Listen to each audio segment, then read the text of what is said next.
Allianz Life Insurance Company of North America has been keeping its promises since 1896 by helping Americans achieve their retirement income and protection goals. As an industry leader in risk management, Allianz has committed dedicated resources and invested in helping independent advisors integrate risk management solutions, including annuities, as part of a comprehensive wealth management practice. For more information, visit www.allianzlife.com/RIA. Hello, everyone, and thanks for joining us on the Advisor Innovations Podcast. I'm David Armstrong, and as you know by now, this podcast is simply an excuse for me to have conversations with interesting individuals moving the business of financial advice into new and interesting areas. And today I'm thrilled to be joined by Tim Maurer. Tim, thanks very much for joining us. Thank you, David. Tim is a financial advisor, just recently joined SignatureFD as the Chief Advisory Officer, and we're going to ask him what that means in a minute. But after several years of similar positions with Buckingham Strategic Wealth, you've written books, Simply Money and The Ultimate Financial Plan, contributed to Forbes, part of CNBC's Advisor Council. So you're around. You're deeply embedded in the industry, I'd say. I think that's fair. Also active on social media, and we're going to talk about that a little bit too. But before we get into some of the details, do you want to just take a minute to describe your day-to-day job? What drove you to SignatureFD? What do you do there? What is a Chief Advisory Officer? And how do you talk about what you do? Sure. So what drove me to SignatureFD is certainly the people, but also the mission. And so there were people who I knew in common. SignatureFD is one of the firms that literally from its founding 26 years ago has always had a focus on truly helping people with kind of a more qualitative and behavioral approach to financial advising as opposed to the purely quantitative side. So that qualitative focus, a sense of understanding people's meaning and purpose in life, and then helping point their resources in the direction of those things was really the big driver for me. And I'm sure we'll end up talking a little bit more about that, some elements that internally we refer to as, say, net worthwhile, for example, and helping people see the intersection of their wealth and their worth. That was definitely a big focus for me because throughout the course of my career, one of the things that I've been most fascinated in is the realm of, say, behavioral finance, behavioral economics, and the way that it can and should be applied within wealth management and personal finance. So my day-to-day Chief Advisory Officer is a role that really exists at the intersection of advisor development and client experience. So advisor development, meaning that advisors have an advocate in the senior leadership team that is listening to them, focusing on them, thinking about the advisor experience, how they are traversing their careers within Signature FD, mentoring, coaching, and supporting the advisory core. But then it's at the intersection of client experience. So I'm bringing the expertise that I have in the realm of behavioral finance, behavioral economics as we continue to evolve our client experience. And then it becomes a circular process where I'm aiding advisors in pursuit of the optimal delivery of that client experience. Interesting. So fair to say you spend more time with advisors than with clients in this role. We've heard a lot about this, and I know from your background, you've been involved from the very beginning in this kind of what we call, I guess, for lack of a better word, life planning movement in the advice space. You say financial therapy, behavioral finance seems to have really grown in the past couple of years, I would say. Do you want to just say a little bit more about that and why you think this change seems to be happening, or this awareness seems to be growing? Yeah, I'm happy to. And it's really a movement that began more than 30 years ago. It began almost at the inception of the pursuit of financial planning as a profession, as distinct from just being, say, a stockbroker or an insurance agent. When all of that came together and the profession was born, there was already a nucleus of folks like George Kinder, for example, and Dick Wagner, who were focused very much on this qualitative part and the notion of quote unquote life planning. So in terms of my attachment to that movement, I've been in the business about 25 years, and it's really just been about, say, the last 15. I'd say for the first decade of my career, it was running into challenges over and over and over again. And I began talking to advisors about this notion that personal finance is more personal than it is finance. This was just an observation of mine in the practice of financial planning, that more often than not, people are running into challenges or they're benefiting from financial planning to the degree that we're focusing on the personal implications and applications within their lives. And so that like dealing with that and navigating that and seeing it as a challenge, then it became an opportunity. I realized that there was actually this, say, niche or subset of the financial planning realm that was focused more on this behavioral or personal or life element of the work that we did. Then I learned from the field of behavioral economics that the notion of personal finance being more personal than its finance wasn't purely anecdotal. It was scientific fact. And so that's when my pursuit of that realm really took hold. I spent time studying with Money Quotient, with Amy Maurer and Carol Anderson of Pacific Northwest, an unbelievable group that does some amazing thing for advisors. I have spent a lot of time studying with George Kinder and the Kinder Institute and receiving the Registered Life Planner designation. I've also looked outside of our industry at how professional coaches do the things that they do and help people move from point A to point B to see the application of that within the realm of personal finance. And there again, that's where we come back to this now, this collision with Signature FD, a large and growing entity who has been pursuing that for a long time and looking for more help activating it within our advisory core and then certainly our client base. Yeah, for sure. To me, the notion sounds fantastic. We just wrote a cover story on the rise of life planning inside the industry, and kind of traced some of its beginnings back to George Kinder and some of the others you mentioned. I do wonder sometimes in application how it works. One of the things I think I struggle with, as well as maybe some advisors, with this notion of being able to scale these kinds of relationships that you're talking about to, I don't know, what is the typical, how many clients does a typical advisor have? 100, maybe 120? Sure, let's call it 100, somewhere between, I'd say, 75 and 150, something like that. Sure. And so the personal relationship and the almost therapist-like, coach-like relationship that this movement requires seems difficult to do over that many clients. Can you talk a little bit about how this works in the real world with client interaction? Yeah, you use the word fantastic, David. And I do think the question is begged, is it fantastic or is it fantastical? Like, is this something that is actually beyond the scope of our work? You used two words, one therapist and the other coach. And one of the points of delineation I would make is that we are not called to therapy, right? Unless we actually have studied that path. And there are financial therapists out there. Dr. Moira Summers is an amazing version of that. And it's been a joy to learn from her. But most of us are not qualified as therapists. And indeed, there's a differentiation between what therapy is and does and what coaching is and does. So I think a word coach is much closer to what we can aspire to be as good financial life planners, but we are not called to be therapists. And in many ways, if we take steps down that road, we're likely doing so in error.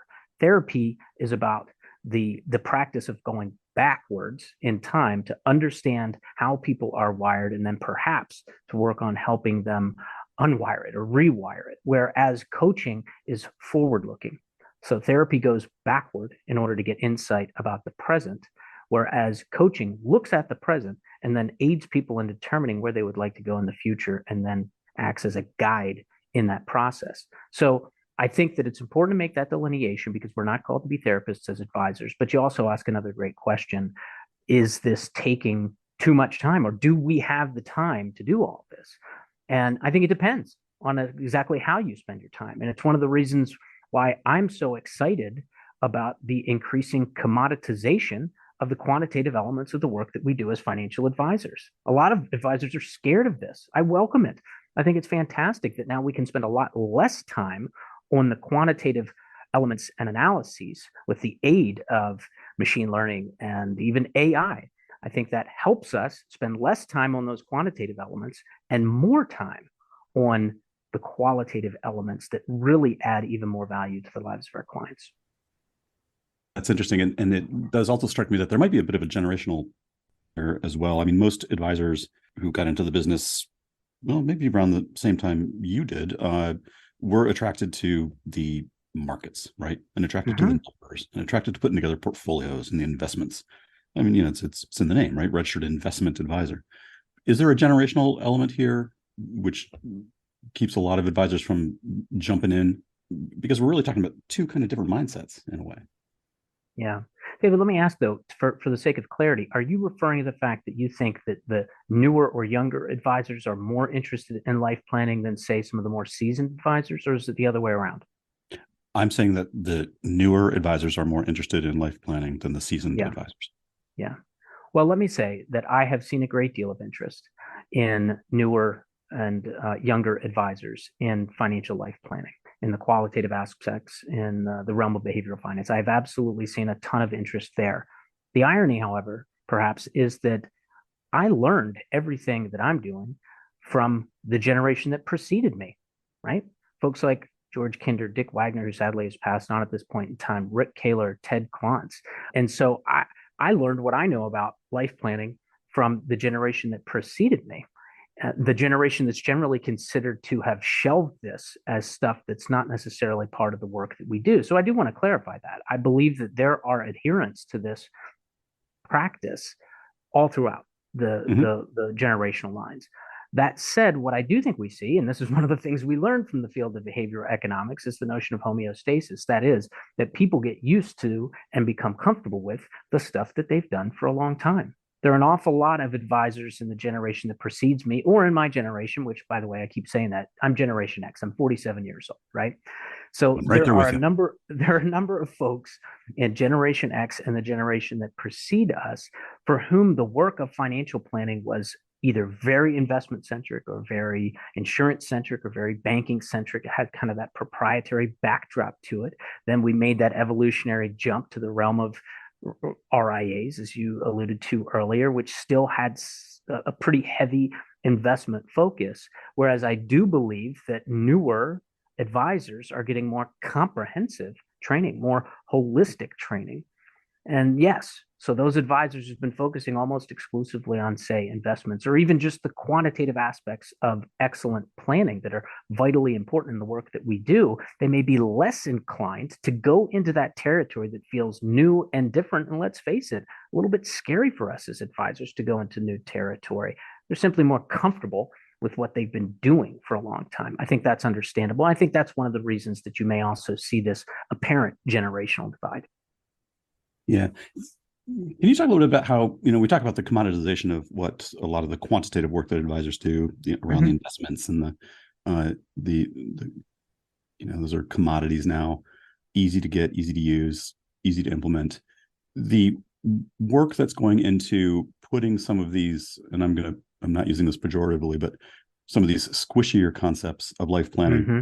into an advisor's workflow. I know that Mm-hmm. there are some companies that are attempting to build this into the machine, so to speak. Right. How far along are we there? Do you see anything that's really interesting on that front, or where do you see this coming out in terms of being more, I guess, institutionalized across an advisor's tech stack? Yeah. Well, I can say I'm super excited to be part of an entity who has taken these steps, right, and to systematize these elements within the planning process. But you're absolutely right. We may be a little bit on the vanguard side of this. We're instructed, for those of us who are certified financial planner practitioners by the CFP board, to do qualitative discovery, to better understand people's attitudes, expectations, right, priorities in life, and all that kind of stuff. We're instructed to do that as certified financial planner practitioners. But it's typically been relegated to, say, these niche voices like the Kinders of the world, like the Carol Andersons of the world, who we've had to go to in order to get the training on exactly how to do that. And so I'm thrilled to be part of an organization where I have an opportunity to aid advisors in the process of creating ways and means of navigating this. I alluded earlier to that concept of net worthwhile. So that is our proprietary definition, if you will, of what somebody's personal mission statement is that is then activated by their wealth, their resources, not just their money, but also their time, relationships, and influence, for example. And then we're utilizing now the field of behavioral economics to actually recreate the way planning is done, translating it from the language of the industry into the language of our clients. For example, instead of talking about all the details of, say, five-factor investing, we're utilizing words like grow, protect, give, and live, and even beginning to create portfolio structure where the investments inside the portfolio are bucketed within these elements of give, protect, grow, and live. And so it's fascinating. It is new. It is different. And that's the reason I'm here. But I think, David, we're just beginning to see the application of behavioral finance. We've been talking about it for more than a decade now. It's been making the rounds at conferences and normally just giving people, say, cocktail party fodder to learn about, oh, that's recency bias, or that's this bias or that bias. But I think we're just beginning to see the actual application and systematization of behavioral finance within the practice of wealth management. It's an exciting time to be in this business. Yeah, the systematization is, I think, the word I was looking for, and finding places where that's happening. I don't want you necessarily to play favorites, but is there any kind of beyond what Signature FD is doing, companies or platforms that seem to be kind of making strides in this way? I would have to go, I think, back to those niche elements. In other words, it's almost as though it's been outsourced. So the Kinder Institute's been around for more than 25 years, right? Mm-hmm. Carol Anderson has been preaching this gospel for an awful long time. Dr. Moira Summers, we've got Dr. Daniel Crosby at Orion. Mm-hmm. We've got Dr. Brian Portnoy at Chief Behavioral Officer. And so that's the interesting thing to me, is that even to date, the best work that has been done in this arena has actually been tangential to the firms themselves. I think it's just now that the firms are looking at this and saying, we need to be able to do this. And one of those reasons is that's literally the writing on the wall. David, have you seen the McKinsey study yet, on the cusp of change, North American wealth management in 2030? Does that ring a bell? Yeah, it does. It's a fascinating study, right? Where some of the smartest people in the world are saying by 2030, people are going to be looking at their advisor not as an investment manager, but more as a guide or coach. And that's what McKinsey is saying, the direction this business is going. So I do believe you're right. You illuminated this a couple minutes ago before I started rambling more. The fact that we're starting to see an acceleration in interest in this regard. I think that what you're seeing is finally the demand, the acknowledgement of that demand, and now advisory firms beginning to meet that demand. But the fun thing is that there are those who've been doing this for a long time because it's just part of who they are. It's part of the character of their firm or them individually, or their thought leadership in the case of folks like Kinder and Anderson and Money Quotient. Yeah. Is it sometimes just a matter of, when you talk about being a financial coach, just a matter of, the financial advisor gives the client the plan, but then the client doesn't always necessarily follow the plan. Right. Is that where the breakdown most often happens, that this kind of new approach can try to bridge that reason why and bridge that gap, or is that too simplistic? No, I think you're onto something. I think that what is another word that we have used in the past to describe what an advisor is, right? If we were going to come up with a synonym for it historically, we might use a word like teacher. We might use a word like consultant. But let's think for a moment about how these folks actually act in their capacities if we're going to use these synonyms. A teacher stands up in front of a whole bunch of people, literally condescends, if you will. And I'm not saying that in a pejorative term. They're up in front, standing up behind a podium and teaching down to the people who are there. And then they walk out of the room. And it's those people's job to do the homework and do the studying and get the right answers on the tests. Consultant, people pay good money to come into a firm to look at what's wrong, tell them how to do it right, and then what do? They leave. Yep. Right? Whereas that's historically, I think, closer to what advisors have been. And it's one of the reasons that you see these studies that suggest between 50 and 80% of recommendations aren't implemented. What a sad fact, if there's any truth to it whatsoever. So that's where I think that words like coach and guide, however, let's face it, they're a little cringy, right? To refer to yourself as a registered life planner. The first time I was like, do I really want to call myself that? It sounds a little on the pretentious side. So maybe we just need to come up with some better words and phrases. I think that you may have some of that challenge with the word coach too. But if you look at the definition of what professional coaches do, that is much closer to, I think, how we can and should be doing financial advice than the illustration of the consultant or the teacher. Yeah, it makes a lot of sense. You speak a lot about the client experience, and I'm wondering if you could just dive into that a little bit in this context of the coaching element of advice. What is the client experience? How do you define it? Is it simply the way your material looks on the page? Is it what the kind of the wait time music is on the phone? Explain to me how you think the client experience. Well, you could argue, David, it's all of the above.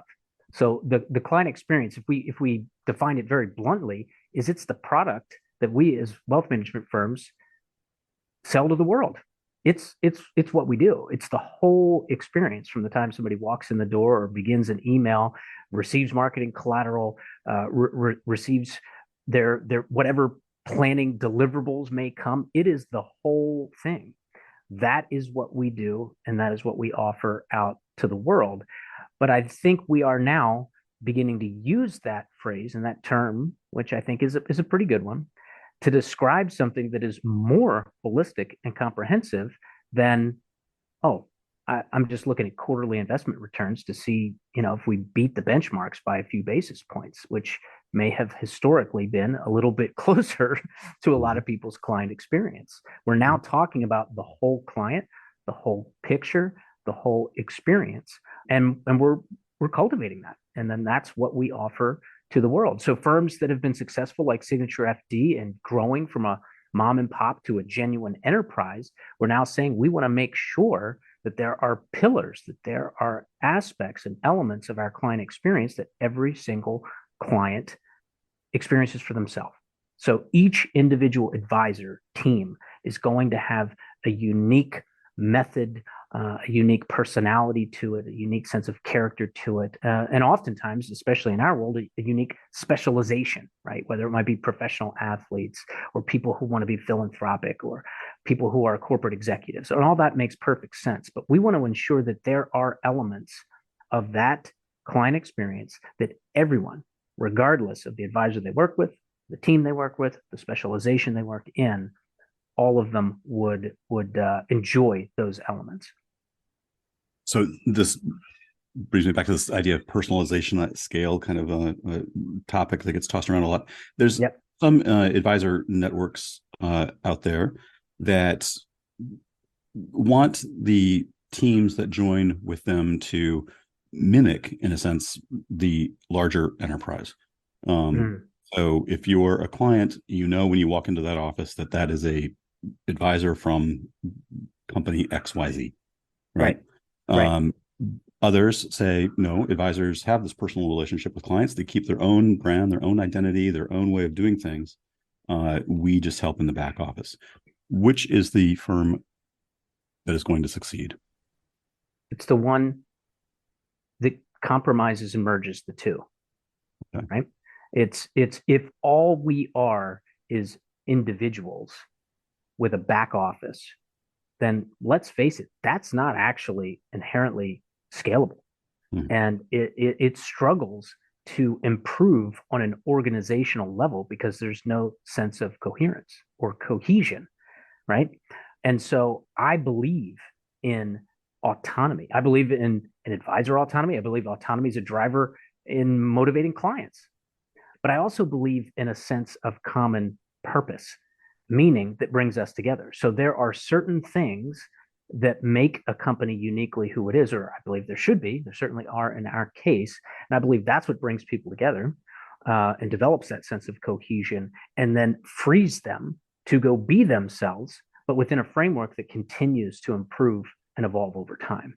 If it's purely individualistic, I'm not looking to denigrate anybody for say, well, let's just put it this way. We're seeing an awful lot of money flood into the industry, right? Private equity money. You're hearing an awful lot about this. I'm sure you've talked about it in your show in the past. And if you just go acquire the whole world with a bunch of individual advisors or teams or firms that don't have a sense of cohesion or unique unifying purpose to them, then what are you going to do after you've finished the collection? You're going to back into a client experience and just hope that it all works out because people have a unified sense of values, mission. No, in our opinion, the mission goes first. The unifying values go first, and that draws the right people to the cause, and then we go forth. And does that unifying mission express itself in the same technology platform that the advisors use, sometimes the similar marketing materials that the advisors use, everything, gels to this kind of unifying brand, or is there more autonomy than that?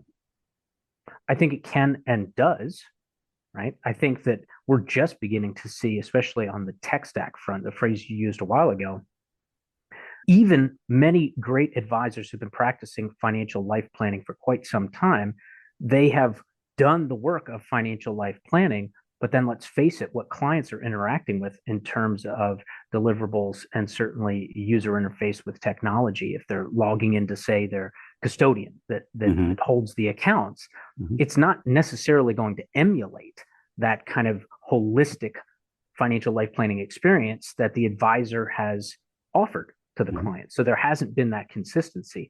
I think just now we are starting to see this happen. And it's one of the things I'm most excited about. One of the companies that we work with is Orion, and Dr. Daniel Crosby is the chief behavior officer there. He and I were co-presenting to our advisory team yesterday because we are actually working in conjunction with that unbelievable, technology firm to ensure that there is consistency in the client experience throughout, that the elements that I just referred to of net worthwhile and GPGL that we refer to internally are actually emulated in the very experience of the clients when they log into their accounts, their portal. Interesting. You mentioned net worthwhile. What was the other one? GGPL? GPGL. And that means absolutely nothing to anybody if they're outside of the doors of Signature FD, but that's our shorthand for grow, protect, give, and live. That's that mental accounting concept where the elements of planning are seen through that lens, and even now increasingly the elements of investing are seen through that more understandable lens than all of the IRS code and jargon that we have a tendency of overusing. Yeah. As Signature FD grows, I mean, is part of the job to filter advisors who might want to join the network by their willingness to do something like this, or participate in this kind of program? I imagine that there's probably a lot of discussions going on with with the the growth engine there. Talking to advisors all the time, I'm sure. You probably find advisors that are more amenable than others. Sure. Is that an element that goes into any kind of partnership? I'm sure it is. But when you say what you do and you do what you say, right? If somebody comes to our website to look at us, whether they're, say, an end client or an advisor who might be interested in finding the ideal home to grow his or her practice, they're going to see all this stuff that you and I are talking about right up front about net worthwhile, about the intersection of your wealth and your worth. They're going to see the grow, live, give, protect elements, all of this stuff. They're going to see it. And so I think that there are going to be both clients and advisors who self-select in, and they're like, yes, that's what I want to be about. And there are those who are going to self-select out. So the client who would come to a firm like ours and say, hey, listen, I've got 10 million bucks. I'd like to give you 2 million. I'm going to put you in a horse race with 3 other financial advisors and see who ekes out the most basis points over the course of the next 9 months. Well, that's cool, but that's probably not for us, right? And similarly, the advisor who wants to be in that horse race, probably not for us. Yeah, that makes sense. Do you think, and I know we're pushing up against the limit here, but I just got a few more questions, that the volatility we've seen in both the markets and the economy, frankly, over the past year, pushes more clients towards this kind of discussion with their advisor, or do clients, prospects see the volatility in the financial markets and the economy and say, no, I got to find someone who's going to really work the numbers for me? And I'm not saying you start working the numbers, but I mean, but where the emphasis lies. My personal conviction is that it is the former. And I believe we even saw this. And I think there's evidence to suggest this is true through a bunch of studies these days, that the pandemic also did this to us, right? When it forced us to go inside, I think an awful lot of people eventually also started going inward. And so I actually think we're perfectly positioned to be having these conversations. Yes, let's absolutely talk about your money and your resources and how we want them to be allocated. But let's start with the question of what's most important to you in life. And that's the thing. We were talking a while ago about, we even use the phrase behavioral finance, and I think sometimes it sends us down the wrong path because it sounds entirely therapeutic. What we're really talking about is understanding what's most important to people and helping point their resources in that direction, and not just their money. So I think that when we bring it to that point of elegant simplicity, then it becomes a little bit more approachable, doesn't it? It becomes a little bit more accessible. We've been talking about values and goals for decades in financial planning and investing, for that matter. Now we're really just talking about activating it, doing something about it, because I think that we've been using those words and phrases for a long time as an industry. We haven't really been living into them. Yeah, no, it's true. I remember early conversations with financial advisors, and they would say, well, how much do you think you want to have in retirement? And my answer years ago was always, well, as much as possible. Yeah. But we never get to the discussion of the trade-off there, right? What does that mean? Yeah, right. Well, it's just like if you ask somebody, when do you want to retire? The answer is always yesterday or something like that. You're right. Yeah, interesting. I know you're very active in social media. This has been a place where I think a lot of the voices around this movement have found each other, and sort of a subsection of FinTwit on Twitter. Mm-hmm. I'm just curious, in your perspective, is any of the changes to Twitter, what's your view? Is that community as vibrant as ever, or is the what we hear of sometimes as the firestorm going on there at Twitter? Are the folks scattering to other places? I don't consider myself like a Twitter expert. I've developed a decent following there, but it's only ever been, my objectives have actually never been to create an audience or a following. I've always used it to learn and listen and connect with people in the advisory community in many spaces. And so not being like an incredible Twitter expert or knowing how to kind of cultivate or craft a way to build a community, et cetera, et cetera. I don't know for sure. I can tell you, I have seen and noticed changes. I'm not even sure if I could adequately articulate them. I generally feel like I'm being sold more on Twitter now, right? With like these long threads and this kind of stuff, as opposed to just an exchange of information. So I can tell something has shifted or changed there. To me, it still provides, it's still additive, right? It still adds value, and I'm still using it as a learning tool. But so I don't consider myself a social media expert, but I've seen a change, and I still see value. Yeah, I guess the question would be then: are you learning as much and connecting as much and as you were before the changes? But and I think I could pretty clearly answer that. No, I'm not learning as much and connecting as much. I'm seeing an awful lot more stuff that I never actually wanted to follow. Yeah.